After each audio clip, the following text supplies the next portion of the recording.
Pro Group Management. Workers' comp that works for you. You are watching 7 at 7 from the Las Vegas Review-Journal. Good morning, everyone. You're watching 7 minutes of nonstop news from the Las Vegas Review-Journal. I'm Renee Summerhour. Thank you for watching 7 at 7 a.m. for Friday, January 29th. Let's get started with our top stories this morning, sponsored by Carnegie Heights. Las Vegas police assisted the FBI on Thursday with an arrest related to this month's deadly riot at the Capitol building. A Metropolitan Police Department spokesperson confirmed that the department was involved in the arrest in Las Vegas. A Metro officer was being investigated after posting photos of himself at the Capitol the day of the riot. However, the spokesperson said none of its employees were involved as suspects in the arrest. The FBI confirmed the arrest as well as a second one at a different location.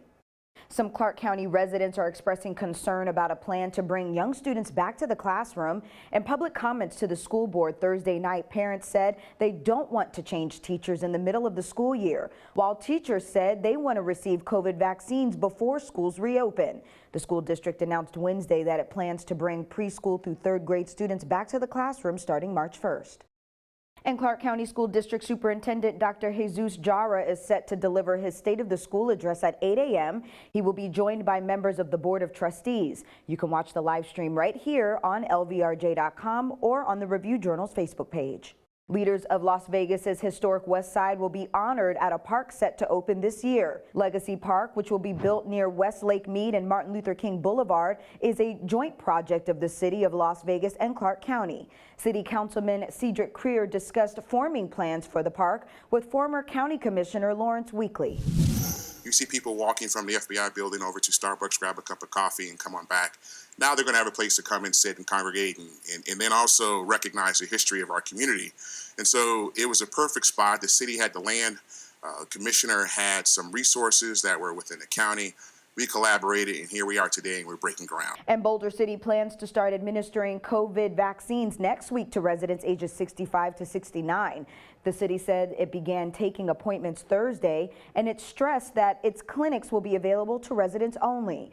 The clinics are being held at the Elaine K. Smith building on Wyoming Street and at Boulder City Hospital.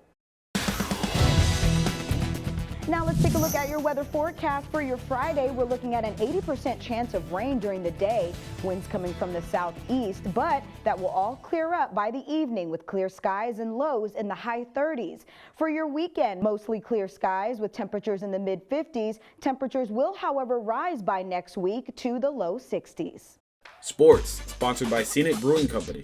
With your sports update, I'm LeAndre Fox. Ohio State defensive end Jonathan Cooper has been a standout thus far at the Senior Bowl and has clearly caught the eye of the Las Vegas Raiders. Cooper arrived in Mobile intent on proving he's among the top edge rushers in the country. And while his performance likely won't result in him being drafted in the first or second round, he could play his way into becoming a third-round pick. After Thursday's practice, Cooper said, quote, "I would love to be a part of the Raiders. It's a great place. I think they're going in the right direction. Great coaching over there." Happy Friday, I'm Cassie Soto with this sports betting update. The Utah Jazz will go for their 11th straight victory, straight up and against the spread when they host the Dallas Mavericks at 7 p.m. No line has been posted yet on the game because Jazz star Donovan Mitchell is questionable with a concussion. Utah is hosting Dallas for the second straight game. The Jazz covered -2 in a 116-104 victory on Wednesday, and 9 of the Jazz's 10 wins in this streak have been by double digits. In your business news, sponsored by the Las Vegas Chamber, as many industries have taken a hit during the pandemic, the travel industry is hoping to bounce back soon. Carrie Roper has more on the plans to move forward. Carrie?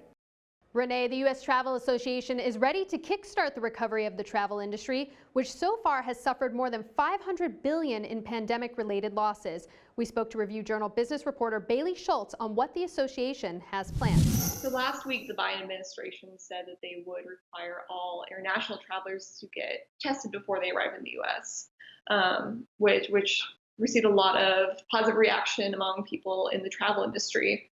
Now the CDC is saying that it is actively looking at requiring the same COVID test for domestic flights within the U.S. The USTA said that this would be costly and problematic and was strongly against the measure on Wednesday. And local tourism experts say that this extra step for travelers could hurt the tourism industry and recovery here in Las Vegas. One of the challenges mentioned by experts is that Las Vegas is a very dense place for travel with 150,000 hotel rooms, so there is a big importance in bringing travel back to the city. Renee? In more business news, the absence of the National Finals Rodeo Cowboys has hurt the Strip's gaming winning numbers for the month of December. On Thursday, the Nevada Gaming Control Board reported a 50.7% decline in gaming wins for the month on the Strip. Statewide, wins fell to $683.7 million. It's the worst full month for the state since August 1997 and a tough comparison with December 2019 when the state's wins topped $1 billion. In your health news this morning, new figures posted by the Department of Health and Human Services shows Nevada's key COVID metrics continue to fall, but deaths remain high. New cases of the coronavirus were slightly below the 14-day moving average of just over 1,000 per day, while fatalities were far above the daily moving average of 18 over the period. The state's positivity rate did decline, though, for the 15th consecutive day. In your lifestyle news, sponsored by Las Vegas Motor Speedway, the First Friday Foundation is hosting its Clothes for Comfort event today from 3 p.m. until 6 p.m. in front of the Art House Theater. Socks, underwear, shoes, and clothes for kids and young adults will be accepted for the Domestic Violence Shelter Safe Nest. In addition, artist Miguel Hernandez will be painting a mural in memory of former Zappo CEO Tony Hsieh. For more information, go to ffflv.org.